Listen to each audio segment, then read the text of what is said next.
Congress party అధికారంలోకి వచ్చిన తర్వాత రైతాంగాన్ని విస్మరించిందని, ఎన్నికల ముందు రైతులకు ఇచ్చిన వాగ్దానాల్ని అమలు చేయలేదంటూ మాజీ మంత్రి హరీష్ రావు రాష్ట్ర ప్రభుత్వంపై ధ్వజమెత్తారు. మహబూబాబాద్ జిల్లా కేసముద్రం వ్యవసాయ మార్కెట్ ను సందర్శించి ధాన్యం, మొక్కజొన్న రైతుల సమస్యల్ని అడిగి తెలుసుకున్నారు. ఈ సందర్భంగా ఆయన మాట్లాడారు.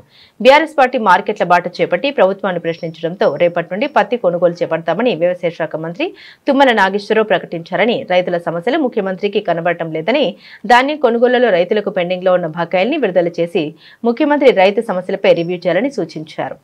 నేను వరంగల్కి వెళ్ళి కేసముద్రం వస్తామంటే మా రవీందర్ అన్న రోడ్డు పోతే అన్ని గుంతలే ఉన్నాయని ఈ రోడ్లో పట్టుకొచ్చిండు.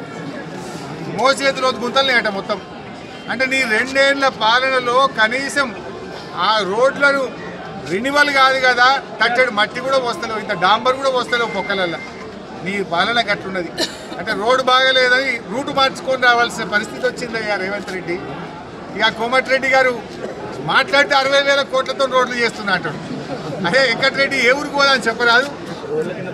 ఏదన్నా ఒక్క రోడ్డు అన్న గుంతలు లేకుండా ఉన్నదే రాష్ట్రంలో. కనీసం ఉన్న పొక్కలన్నా కూర్చు, రోడ్లు మరమ్మతన్నా చెయ్యి.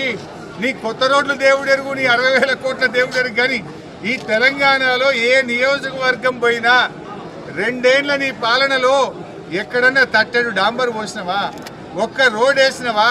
కొత్త రోడ్లు కాదు కదా, ఉన్న రోడ్లను ముందు మరమ్మతు చేయండి. చాలా పరిస్థితి ఆందోళనగా ఉంది.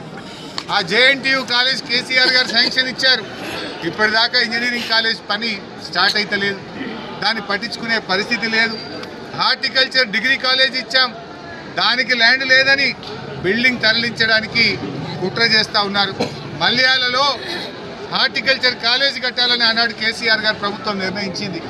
2 ఏళ్ళైనా ఈ ప్రభుత్వం వచ్చినాక ఆ రోజు నిధులు మంజూరు చేశాం, కానీ ఈ ప్రభుత్వం దాన్ని మల్యాల నుంచి తరలించే కుట్ర చేస్తూ ఉన్నారు.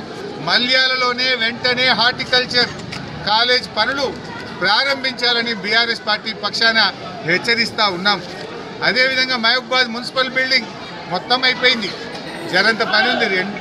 2 ఏళ్ళగా మున్సిపల్ బిల్డింగ్ పూర్తి చేసే పరిస్థితి లేదు. ఇవాళ ఎస్టీలకు, మా లంబాడీలకు కనీసం ఒక మంత్రి పదవి కూడా ఇవ్వలే ఈ ప్రభుత్వం. మంత్రి పదవి ఇవ్వలే, డిప్యూటీ స్పీకర్ ఇస్తామన్నారు. చెప్పి 6 నెలలే కానీ దానికి అసెంబ్లీ పెట్టామంటే రేవంత్ రెడ్డికి భయం అవుతున్నది. ఎందుకంటే అసెంబ్లీ పెడితే ప్రతిపక్షాలు నిలదీస్తాయేమో, ప్రతిపక్షాలు ప్రశ్నిస్తాయేమో అని అసెంబ్లీ పెట్టే ధైర్యం చాలతలేదు రేవంత్ రెడ్డికి. 6 నెలల నుంచి అసెంబ్లీ పెట్టి డిప్యూటీ స్పీకర్ ఎన్నిక పూర్తి చేస్తలేదా? అంటే డిప్యూటీ స్పీకర్ ఎన్నిక చేస్తే అసెంబ్లీ పెడితే మళ్ళీ అన్నీ ఏమడుగుతారో, ప్రతిపక్షాలు నిలదీస్తారేమో అని భయపడి అసెంబ్లీ పెట్టలేవా రేవంత్ రెడ్డి? ఈ సంవత్సరం వారం రోజులు కూడా అసెంబ్లీ పెట్టలే. నేను 40 రోజులు పెడతా అంటే కదా అసెంబ్లీ పెట్టడానికి ఎందుకు భయపడుతున్నావు? తక్షణమే అసెంబ్లీ సమావేశాలు పెట్టండి, డిప్యూటీ స్పీకర్ ఎన్నిక పూర్తి చేయండి, ప్రజా సమస్యల మీద చర్చించండి అని డిమాండ్ చేస్తూ ఉన్నాం. లంబాడీలకు కూడా వెంటనే, గిరిజనులకు, లంబాడీలకు మంత్రివర్గంలో స్థానం కల్పించాలని కూడా ఈరోజు బీఆర్ఎస్ పార్టీ డిమాండ్ చేస్తూ ఉంది. అంటే మీరు ఇలా లంబాడీలను, తండాలను చిన్నచూపు చూస్తూ ఉన్నారు. ఆనాడు కేసీఆర్ గారు తండాలను గ్రామ పంచాయతీలు చేశారు, ఎస్టీలకు 10% రిజర్వేషన్ ఇచ్చారు. అన్ని తండాలకు మా అక్కనే ఆ రోజు 400 కోట్లు ఒక మహబూబాబాద్లో తండా రోడ్లకు మంజూరు చేశారు. ఒక రోడ్డు పని అయితే అన్నీ ఆగిపోయినాయి, సగం సగమై ఆగిపోయినాయి. ఆనాడు తండాలకు రోడ్లు ఇచ్చినాం, పోడు భూములకు పట్టాలు ఇచ్చినాం, అదేవిధంగా 3 ఫేజ్ కరెంట్ ఇచ్చినాం, 24 గంటల ఉచిత కరెంట్ ఇచ్చాం, పోడు భూములకు రైతు బంధు ఇచ్చాం, ఇవాళ గిరిజనులకు మంత్రి పదవి ఇచ్చాం. అన్ని రకాలుగా లంబాడీలను, మా గిరిజనులను గౌరవించిండు మా కేసీఆర్ గారు. బంజారా హిల్స్లో బ్రహ్మాండంగా బంజారా భవన్ కట్టించారు, కొమరం భీం భవన్ కట్టించారు కేసీఆర్ గారు. 2 ఏళ్లలో మీరు చేసిన ఒక్క పని, మా లంబాడి బిడ్డలకు చేసిన ఒక్క పని ఏదైనా ఉంటే చెప్పు. ఉద్యోగాలు ఇవ్వలేదు, ఇవాళ ఎరువులు ఇస్తలేవు, పండిన పంట కొంటలేవు, కనీసం ఉన్న మంత్రి పదవి కూడా ఇవ్వకుండా లంబాడీలకు కూడా అన్యాయం చేసింది రేవంత్ రెడ్డి గారి ప్రభుత్వం. ఇలా ఆలోచిస్తున్నారు. ఇవాళ ఏ రైతును కదిలిచ్చినా కేసీఆరే బాగుండే. అంతా ఆగమాగం చేసిండ్రు సార్, ఆశ చెప్పిండ్రు సార్, మోసం చేసిండ్రు సార్, కేసీఆరే బాగున్నాడు, మళ్ళీ కేసీఆర్ రావాలని ఇవాళ కేసముద్రం మార్కెట్లో ఏ రైతును కదిలిచ్చినా రైతు నోట కేసీఆరే కనబడతా ఉన్నాడు. పెద్దలు రెడ్డి నాయక్ గారు వాళ్ళు కోరితే నేను 100 పడకల ఆసుపత్రులు శాంక్షన్ చేసిన. మరిపేడలో 100 పడకల ఆసుపత్రి, తొర్రూరులో 100 పడకల ఆసుపత్రి ఇచ్చినాం. ఏమైంది? ఇలా ఇద్దరు డాక్టర్లే గెలిచిండ్రు. మరి డాక్టర్లు గెలిచినా కనీసం ఇది కూడా పట్టించుకోరా? ఇలా మరిపేడగా 100 పడకల ఆసుపత్రి ఆన్నే ఆగిపోయింది. అదేవిధంగా తొర్రూరు 100 పడకల ఆసుపత్రి అతిగతి లేని పరిస్థితి ఉన్నది. అంటే మేము శాంక్షన్ చేసినా కూడా ఆ పనులు కూడా చేయించుకోరా అని అడుగుతా ఉన్న గౌరవ శాసనసభ్యులను. అదేవిధంగా పిహెచ్సి మా సత్యవతక్క ఆ రోజు అడిగితే నరసింహులపేట పిహెచ్సి కానీ పెద్దవంగర పిహెచ్సి కానీ 2 పిహెచ్సిలు శాంక్షన్ ఇచ్చినాం. వాటి పనులు కూడా ఎక్కడ వేసిన గొంగల్లాగా అక్కడిలాగా ఉంది. పెద్దవంగర పిహెచ్సి కానీ నరసింహులపేట పిహెచ్సి కానీ పనులు ముందుకు పోతున్న పరిస్థితి లేదు. ఇక పాఠశాలలు మన ఊరు మనబడి ఎంతో అద్భుతంగా జరిగింది. మన ఊరు మనబడి మొత్తం ఆగిపోయింది. పాఠశాలల్ని పట్టించుకునే పరిస్థితే లేదు. అయ్యా రేవంత్ రెడ్డి నువ్వు కట్టే గురుకులాలు ఇప్పుడు 2 ఏళ్ళు అయింది. ఈడ కూడా కొబ్బరికాయ కొట్టేట్టున్నారు. డోర్నకల్లా ఏడాది కింద కొబ్బరికాయ కొట్టిరు. అదేందేమో ఇంటిగ్రేటెడ్ స్కూల్ కట్టమని ఈ ఏడాది వరకు ఒక ఇటుక పెట్టింది లేదు, ఓ తట్టెడు మట్టి దవ్వింది లేదు. కానీ బీఆర్ఎస్ చేసినటువంటి మన ఊరు మనబడి ఎంతో మంచిగా డిజిటల్ క్లాస్ రూమ్లతోని డైనింగ్ హాల్లతోని మంచి తరగతి గదుల్ని నిర్మిస్తుంటే అర్ధాంతరంగా మన ఊరు మనబడిని ఆపేసి ఇవాళ ప్రభుత్వ పాఠశాలల్ని నిర్వీర్యం చేస్తూ ఉన్నాడు రేవంత్ రెడ్డి. ఇవాళ ఈ విద్యా సంవత్సరంలో రేవంత్ రెడ్డి పాలనలో ప్రభుత్వ పాఠశాలల్లో 67,000 మంది పిల్లలు ఈ రాష్ట్రంలో తగ్గారు. ప్రభుత్వ పాఠశాలల మీద నమ్మకం పోయింది. నీ పాలనలో 67,000 మంది విద్యార్థులు ఈ విద్యా సంవత్సరంలో తగ్గారు.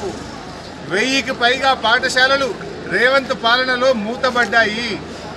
ఇంటర్మీడియట్ చదువుకునే పిల్లలకు ఈ సంవత్సరం ఇప్పటిదాకా పుస్తకాలే రాలే. ఇక నెలైతే ఎగ్జామ్స్, 2 నెలలు అయితే ఎగ్జామ్స్. ఇవాళటి వరకు ఇంటర్మీడియట్ చదువుకునే పిల్లలకు పుస్తకాలు కూడా ఇయ్యని చేతగాని విద్యాశాఖ మంత్రి ముఖ్యమంత్రి రేవంత్ రెడ్డి. ఈయననే విద్యాశాఖ మంత్రి, ఈయననే ముఖ్యమంత్రి. ఇంటర్మీడియట్ పిల్లలకు ఇప్పటికీ పుస్తకాలు కూడా ఇయ్యని చేతగాని ముఖ్యమంత్రి రేవంత్ రెడ్డికి. పోదామా? ఏ కాలేజీకి పోదాం రేవంత్ రెడ్డి? ఇంటర్మీడియట్ పుస్తకాలు పంపినావా నువ్వు? కేసీఆర్ గారు ఉన్నప్పుడు ఎప్పుడు సకాలంలో జూన్లోనే పుస్తకాలు ఇచ్చినాం. ఇప్పుడు మనం డిసెంబర్ నెలకు వస్తూ ఉన్నాం, ఇప్పటికీ పాఠ్య పుస్తకాలు రాలేదు. ఇది రేవంత్ పాలనలో ఉన్న పరిస్థితి. అదేవిధంగా ఇక దవాఖానా, మా మహబూబాద్ దవాఖానా ఆ రోజు కేసీఆర్ గారు ఎంతో ప్రేమతోని మొట్టమొదటి దశలోనే మహబూబాద్కు మెడికల్ కాలేజ్ ఇచ్చారు కేసీఆర్ గారు. ఇవాళ మెడికల్ కాలేజీ టీచింగ్ హాస్పిటల్ పనులు ముందుకు పోతలేవు, అక్కడనే ఆగిపోయింది. 500 పడకల ఆసుపత్రి, ఆ పనులు జరుగుతలేవు. డాక్టర్ పోస్టులు 100కు పైగా ఖాళీలు ఉన్నాయి. పేదలకు వైద్యం అందుతలేదు. చివరికి ఎంత దుర్మార్గం అంటే సిగ్గుపడాలి రేవంత్ రెడ్డి గారు. మొన్న గోద్య రాజు అని చిన్నగూడూరుకు చెందిన ఒక వ్యక్తి బతికుండగానే తీసుకుపోయి ఆయనను మార్చురీలు వేసేసింది. ఇంత దుర్మార్గమా? ఇది ప్రజాపాలన? బతికినోని తీసుకుపోయి మార్చులు వేస్తారు. పొద్దుగా లేచి నేను బతికే ఉన్నాను, వాడు మార్చులకి వెళ్ళి లేచి రావట్టి. జయ్యారం గ్రామం చిన్నగూడూరు మండలం. వాడు చచ్చిపోయిందని తీసుకుపోయి బతికినోని తీసుకుపోయి మార్చులు వేస్తే పొద్దుగాల నిద్ర లేచినట్టు లేచి నేను బతికే ఉన్నాను మార్చులకి వెళ్ళి బయటకు వచ్చాడు. ఇయ్యాలటి వరకు దాని మీద విచారణ లేదు, చర్యలు లేవు. బతికినోని మార్చులు లేచిన పాలన రేవంత్ పాలన. ఎంత గొప్పగా ఉంది ఆయన. ఇప్పుడు చచ్చిపోయిన వాళ్ళకి కూడా ఇంకేం చేస్తారంటే చివరి దశలో బతికించడానికి సిపిఆర్ చేస్తారు. ఏమన్నా బతుకుతాడేమో అని తనలాడతారు. కానీ మీరు బతుకున్న వాళ్ళని తీసుకుపోయి మార్చులు వేసారు. ఇక నా పాలన ఇంత గొప్పది అంత గొప్పది అంటారు రేవంత్ రెడ్డి. మేము అంత మంచిగా దవాఖాన్లు మంజూరు చేస్తే ఆ దవాఖాన్లు కట్టవైతివి. ముఖ్యంగా తొర్రూరు దవాఖానా, మరిపేట దవాఖానా. మేము ఇంత మంచి మెడికల్ హాస్పిటల్ పెడితే 500 పడకల ఆసుపత్రి ఆండే పెడితివి. బతికినోని తీసుకుపోయి మార్చురీలు వేస్తేవి. ఇది మీ పాలన. వైద్యం అతికెక్కింది, రైతులకు యూరియా దొరకది. ఏంది రోడ్లు? ఏ రోడ్డు పైనా ఇంత గుంతలు.